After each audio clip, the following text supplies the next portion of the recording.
Hello everyone, I'm Shavni Sharma, currently pursuing first semester in Masters in Construction Engineering and Management at CEPT University.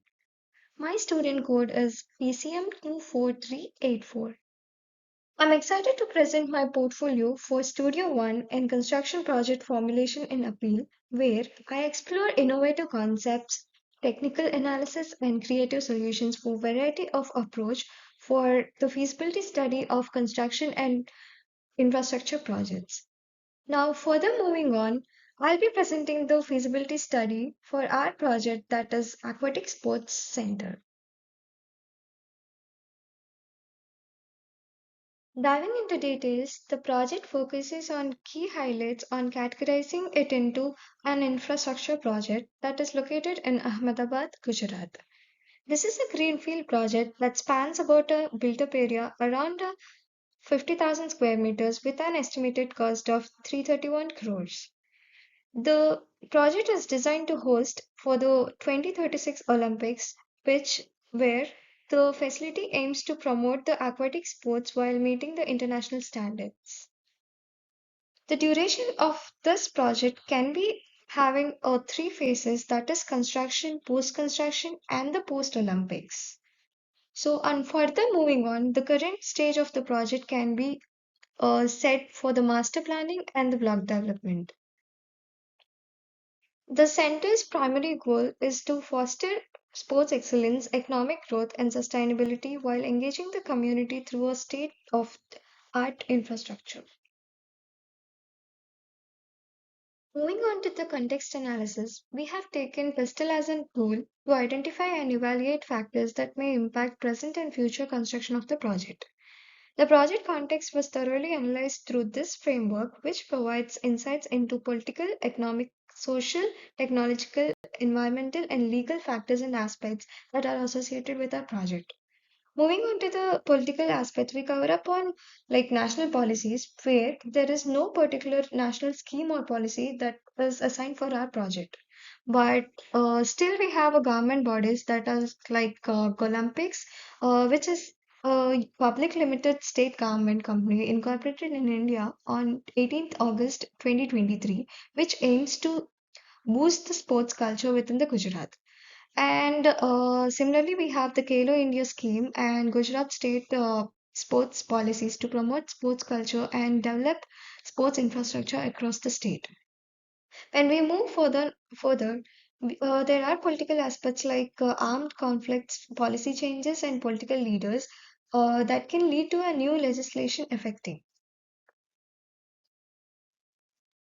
So, coming to the economical aspects, there will be a growth of construction and development, tourism and hospitality, business opportunities, which improves the international links, and there would be a urban makeover and revenue generation. So next would be the socio-cultural aspects where we have conducted a SWOT analysis on around like taking the strengths, weakness, and the opportunities and the threats. So the major target groups for this are like stakeholders, local people, and the users. We identify this on the basis of like negative aspects and the positive aspects. Coming to the perspective of the public, we have analyzed like conducted a survey across like Motera Stadium, where we have the positive side like increasing of rates and prices during the matches, and the negative would be the huge traffic congestion wherein have to widen the roads to mitigate the issue.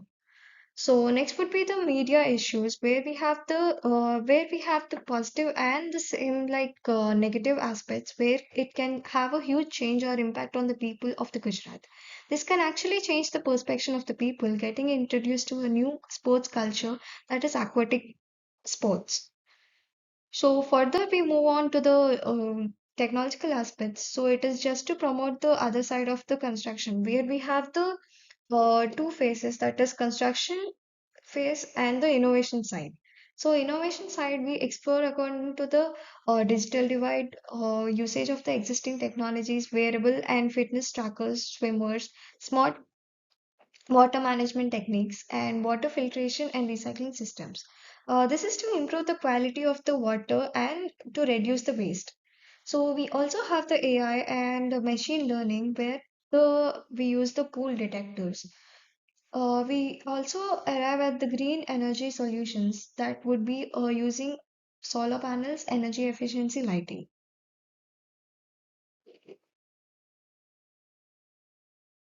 Next would be the design brief, which is a document that is a client outlines or limits the designers with his tasks and responsibilities and the scope of work. The client's idea or the concept is to pretend prudent for the designer to create the thorough design brief outlining the work that will be done and techniques the designer will be used to complete it. These are the overall amenities that are going to be briefed on further development stages. As in general, we have the key amenities could be like briefing out like main competition pool, diving pool, training pool, and the services with the athletes changing hall and like athletes mixed zone. So the client briefs his or her perspectives through various studies to his requirements, where as in here, like in our project, we ensure the designer to have the facility that meets IOC and FINA regulation and providing Olympic standard pools to host the international competitions. So moving further, we have the design components and the specifications, which stating that the Olympic standards, that is like the pool design would be of 50 into 25 meters with an accurate depth and lightning and the lane specifications. Next would be the diving pool, which should include appropriate depth for the safety and performances, which is equipped for the platforms at various heights, that is at 3 meters, 5 meters, 7.5 meters, and the 10 meters. So next would be the spectators and viewing facilities. We have the specifications of the grandstand seating areas and observation decks with the press tribune and the VIP boxes and the media spaces with the amphitheater of 12,000 capacity. So next would be the athlete sports spaces where we have the changing rooms which should be near to the competition space through the private corridors. So next would be the this would be ensuring the proximity to the pool areas for the quick and efficient areas. Usage of the non-slippery and like durable moisture resistant materials in wet areas would be again a specification that would be coming from the IOC and the FINA specifications. This also include the aquatic treatments to minimize the noise and the distractions in the athlete zones. Coming to the structural components and specifications, we go up on the roof structure that have an long span of about 80 meters, which should be having a minimal usage of the internal columns. So next would be the pool structure and the support, which have the waterproofing and load-bearing capacity. The coming to the next would be diving pools and structures with the material specifications and the safety considerations. Next would be the spectator stands and seating, which have the 12,000 seating capacity with the load design and egress tied with the seating structures. Next would be the infrastructural components that specifications which have like divided into like street lights and smart access and parking roads water supply drainage treatment where we have that meets the parking and the roads that meets the specifications to provide minimum one space for the four specifications. Parking breakdown can be further divided into like athlete parking, spectators, official and staff usage, and media. So same way the breakdown goes on to the provident the entry and the exits to the site. So where we have the four exits and the four sites, four exits and the four entries for the different user groups. So coming to the lightning and the security, here we particularly the specifications that includes street lights which use the solar and or the LED energy efficiency. So next would be the height of the street lamp. That would be 80 to 10 meters specification. That would be spacing around the 20 to 25 meters to provide adequate illumination. So on moving to the security and surveillance, we install CCTV cameras on key areas like parking entrances and pool areas. The project's work breakdown structure ensures efficient collaboration among stakeholders from clients to design consultants and the contractors.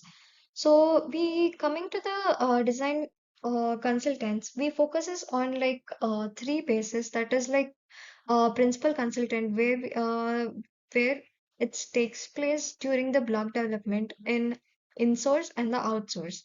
So now we are going to see the outsource of the block development by the principal consultant. So we have here the structural consultant, MEPF consultant, aquatic engineers, facade designers, and the aquatic audio like acoustics and audio visualizers, IT and communication department, and BIM consultant.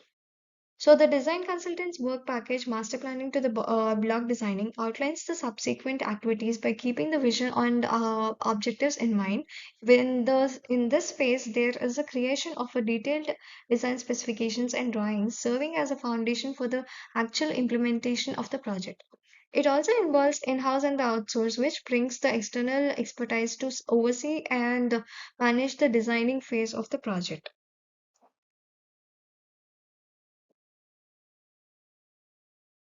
Identification of risks is a key in any type of the project, particularly for a high profile projects like the Olympic Aquatic Sports Center. So, this requires a proper management and a mitigation of risks that will be the crucial, which allow the project's team to address the problems and minimize the delays, cost overruns, and safety incidents. So, by identifying the risk at very early stage, the team can make a quick decisions and take appropriate steps like allocating the resources efficiently and maintaining the stakeholder confidence.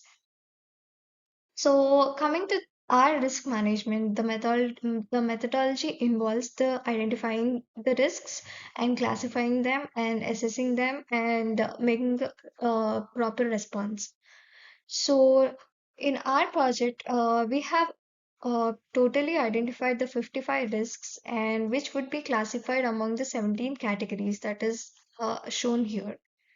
So the 55 risks were classified as the seven opportunities and remaining 52 would be the threats. So some of the classified categories could be involved like financial risks, technical risks, design risks, O&M risks, and political risks. And further, we move on to the technological resource and funding risks. So this would be further going on risk response, we have taken the main risks that would be from the O&M, that is operational cost risk, that should be uh, mitigate like a transfer. So the risk owner would be the O&M agency. So next would be the taking the risk of interest and exposure of youth towards aquatic sports, that falls under the social risk. This risk should be exploited by the marketing team and the sports development authority to uh, mitigate the problem. So here are the some of the categories that would be having the mitigation, the how many risks should be mitigated and transfer and accept and exploit.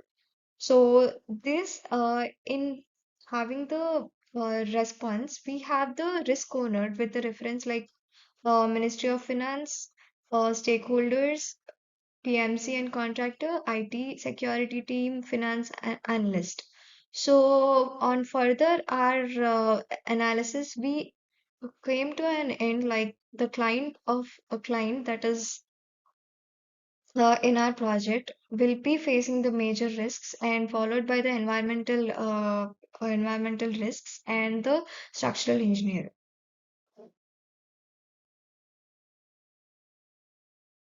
So this is the assessment of the risks, where we arrive at the threat severity matrix with giving a assessment of probability scaling on probability and consequence with different range of focusing on time, quality, and cost. So further, we have the opportunity severity matrix where we have the like that includes an opportunity of like P4 as credit to the political party under which the event will happen, will be given, an advertisement will be done. So it was kept in a unlikely and mid-high range.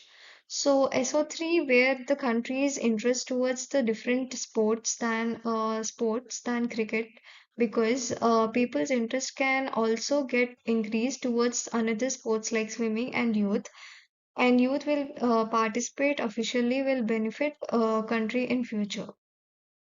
So its possibility and consequences are high.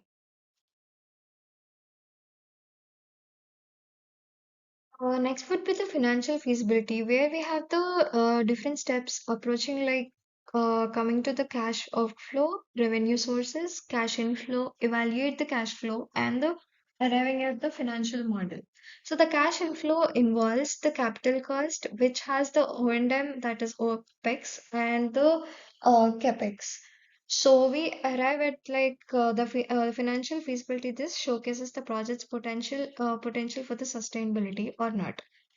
This revenue, like the capital cost, would range around the 331 crores, where we have the revenue sources including the ticket sales, memberships, and the event hosting, which has the final inflow would be 24 crores approx.